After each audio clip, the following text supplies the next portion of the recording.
الحمد لله رب العالمين والصلاة والسلام على أشرف الأنبياء والمرسلين وعلى آله وصحبه أجمعين أما بعد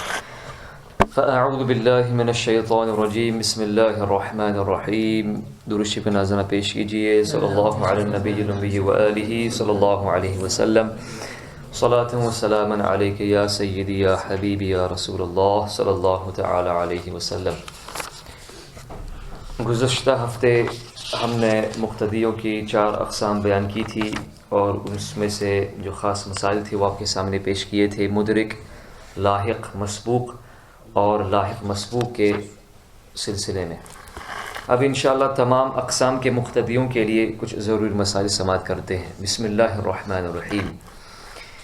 امام رکوع میں ہے اور مقتدی جماعت میں شامل ہونا چاہتا ہے تو صرف تکبیر تحریمہ یعنی اللہ اکبر کہہ کر رکوع میں مل سکتا ہے، ہاتھ باندھنے کی اصلاً حاجت نہیں۔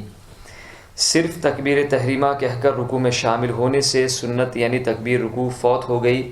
لہٰذا چاہیے کہ سیدھا کھڑا ہونے کی حالت میں تکبیر تحریمہ کہے، اور اگر ثنا پڑھنے کی فرصت نہ ہو یعنی یہ شک ہو کہ اگر ثنا پڑھتا ہوں تو امام رکوع سے سر اٹھا لیں گے تو ایسی صورت میں ثنا نہ پڑھے بلکہ تکبیر تحریمہ کے ساتھ فوراً دوسری تکبیر کہہ کر رکوع میں چلا جائے، اللہ اکبر اللہ اکبر، بغیر ہاتھ باندھے۔ اور اگر مقتدی کو امام کی عادت معلوم ہے کہ رکوع میں دیر لگاتے ہیں اور میں ثنا پڑھ کر بھی شامل ہو جاؤں گا تو ثنا پڑھ کر رکوع کی تکبیر کہتا ہوا شامل ہو، یہ سنت ہے۔ اور تکبیر تحریمہ کھڑے ہونے کی حالت میں کہنی فرض ہے۔ بعض ناواقف جو یہ کرتے ہیں کہ امام رکوع میں ہے اور یہ جناب جھکے ہوئے تکبیر تحریمہ کہتے ہوئے شامل ہو گئے، اگر اتنا جھکے ہوئے ہیں کہ تکبیر تحریمہ ختم کرنے سے پہلے ہاتھ پھیلائی دراز کرے تو ہاتھ گھٹنے تک پہنچ جائے تو نماز نہیں ہوگی، اس بات کا خاص خیال رکھنا چاہیے۔ بعض ہمارے احباب امام کے ساتھ شامل ہونے کے جماعت میں شامل ہونے کے لیے جب امام رکوع کی حالت میں ہوتے ہیں تو جھک کر تکبیر تحریمہ جس کا ہم نے پہلے بھی خلاصہ کیا تھا، جھک کر اگر تکبیر تحریمہ کہیں گے جو پہلی تکبیر ہے، اور اگر آپ اتنے جھکے تھے کہ اگر ہاتھ دراز کیے جائے یعنی پھیلائے جائے تو گھٹنے تک پہنچ جائے تو یہ تکبیر تحریمہ ادا نہیں ہوئی، اس لیے کہ تکبیر تحریمہ کا حالت قیام میں یعنی پورے کھڑے ہونے کی حالت میں کہنا فرض ہے۔ بسم اللہ الرحمن الرحیم۔ مسئلہ قاعدہ اولا یعنی جو پہلا قاعدہ ہے، امام تشہد پڑھ کر تیسری رکعت کے لیے کھڑا ہو گیا اور بعض مقتدی تشہد پڑھنا بھول گئے اور امام کے ساتھ کھڑے ہو گئے تو جس نے تشہد نہیں پڑھا تھا وہ بیٹھ جائے اور تشہد پڑھ کر امام کی مطابقت فالو کرے اگرچہ رکعت فوت ہو جائے۔ اور یہ مسئلہ بھی ہم نے سماعت کیا تھا کہ قاعدہ اولا ہو یا اخیرہ ہو، اگر آپ مقتدی ہیں اور آپ نے ابھی تشہد اتحیات عبدہ و رسولہ تک نہیں پڑھی ہے تو آپ کے اوپر لازم ہے کہ آپ تیسری رکعت کے لیے کھڑے نہ ہوں اور نہ سلام پھیرے جب تک کہ آپ پوری تشہد آپ نے ادا نہ کر لی ہو، پڑھ نہ لی ہو۔ مقتدی نے امام سے پہلے رکوع یا سجدہ کیا مگر اس کے سر اٹھانے سے پہلے ہی امام رکوع یا سجدے میں پہنچ گیا تو مقتدی کا رکوع یا سجدہ ہو گیا، مگر مقتدی کو ایسا کرنا حرام ہے۔ اگر مقتدی امام سے پہلے رکوع میں چلے گئے لیکن مقتدی کا رکوع سے سر اٹھانے سے پہلے امام بھی پہنچ گئے رکوع میں، انہیں تو ایسا لگ رہا ہے کہ امام اس کی مطابقت کر رہے ہیں، حالانکہ مقتدی کا مطلب ہی وہ ہے کہ جو اقتداء کرے، فالو کرے۔ تو اگر امام بھی شامل ہو گئے رکوع میں تو اب یہ اس کا رکوع جو ہے اور سجدہ ٹھیک ہو گیا، ورنہ اگر امام بعد میں آئے اور اس نے ابھی سر بھی اٹھا لیا تو اس کا رکوع نہیں ہوا، اس کی نماز فاسد ہو گئی، اس کو نماز دوبارہ ادا کرنی پڑے گی۔ اور ویسے بھی یہ امام سے سبقت کرنا یہ بہت بڑا گناہ ہے جس کے بارے میں ہم نے پہلے بھی ذکر کیا تھا۔ مسئلہ کسی مقتدی نے امام سے پہلے کوئی فعل اس طرح کیا، کوئی کام اس طرح کیا یا کوئی رکن اس طرح ادا کیا کہ امام بھی اس فعل میں ملا، مثلا مقتدی نے امام کے رکوع کرنے سے پہلے رکوع کر دیا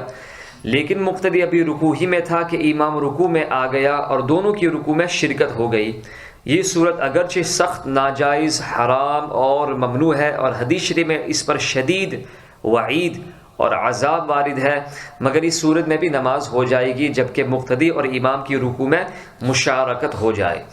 اور اگر امام بھی رکوع میں نہ آنے پائے تھے اور مقتدی نے سر اٹھا لیا اور پھر مقتدی نے امام کے ساتھ یا بعد میں اس فعل کا رکن کو دوبارہ ریپیٹ نہیں کیا، اس کا اعادہ نہیں کیا، تو مقتدی کی نماز فاسد ہو گئی، یعنی اصلا نہیں ہوئی کہ اب فرض مطابقت کی کوئی صورت نہیں پائی گئی تو فرض ترک ہوا اور نماز باطل ہو گئی۔ مسئلہ 5 چیزیں وہ ہیں کہ اگر امام اسے نہ کرے اور چھوڑ دے تو مقتدی بھی اسے نہ کرے اور امام کا ساتھ دے۔ اگر بھولے سے امام نہ کرے تو مقتدی بھی اس کو نہ کرے۔ پہلی بات یہ کہ تکبیرات عیدین، جو عیدین میں زائد تکبیر کہی جاتی ہے وہ۔ دوسری بات قاعدہ اولا، پہلا قاعدہ۔ تیسری چیز سجدے تلاوت، چوتھی چیز سجدے سہو، اور 5ویں چیز دعائے قنوت جبکہ رکوع فوت ہونے کا اندیشہ ہو، ورنہ قنوت پڑھ کر رکوع کرے۔ مسئلہ امام نے 2 رکعت کے بعد قاعدہ اولا نہیں کیا، تیسری رکعت کے لیے کھڑا ہونے جا رہا ہے، تو جب تک امام سیدھا کھڑا نہ ہو تو مقتدی قاعدہ اولا ترک نہ کرے، یعنی چھوڑے نہیں، اور امام کی متابعت نہ کرے، بلکہ اسے لقمہ دے کر یعنی سبحان اللہ کہہ کر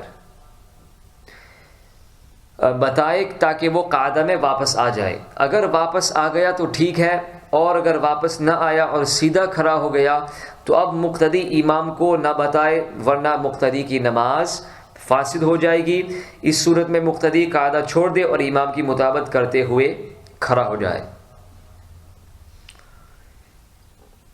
جب امام قاعدہ اولا چھوڑ کر پورا کھڑا ہو جائے تو اب مقتدی امام کو بیٹھنے کا اشارہ نہ کرے، اسی وقت اشارہ دے جب یہ بیٹھنے کے قریب ہو، اور اگر یہ قیام کے حالت کے قریب ہو تو اب مقتدی امام کو بیٹھنے کا اشارہ نہ کرے، لقمہ نہ دے، ورنہ ہمارے امام کے مذہب پر مقتدی کی نماز فاسد ہو جائے گی، کیونکہ اس نے غلط لقمہ دیا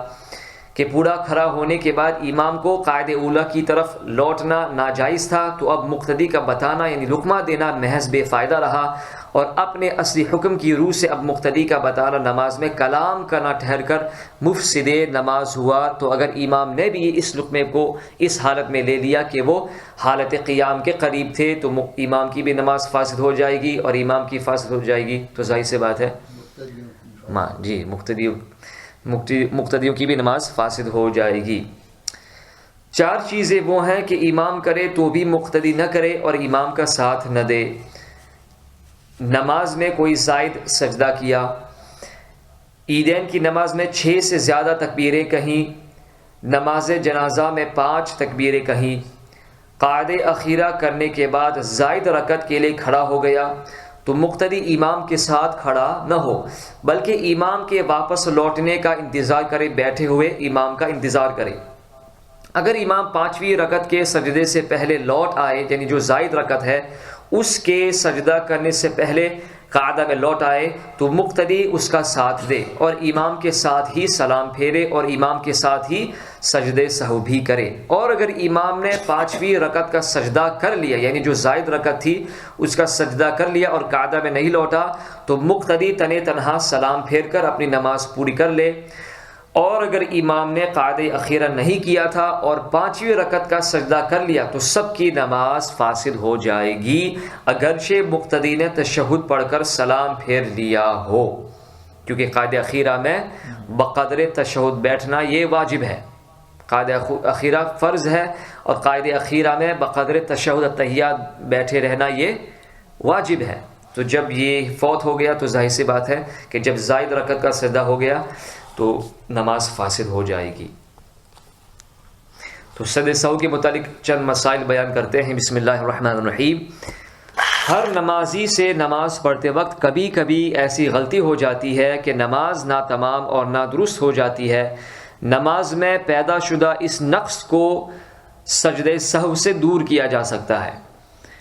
غلطی کی وجہ سے پیدا شدہ نقص سجدہ سہو کر لینے سے دور ہو جاتا ہے اور نماز درست ہو جاتی ہے۔ غلطی سے، انجانے سے، اگر جان بوجھ کر ہو، ڈیلیبریٹلی ہو، انٹینشنلی ہو، تو یہ مفسد نماز فاسد ہو جائے گی۔ تو جن غلطیوں کی وجہ سے سجدہ سہو واجب ہوتا ہے اس کا مختصر ذکر کیا جاتا ہے، تفصیل کے لیے آپ بہار شریعت کا مطالعہ کر سکتے ہیں۔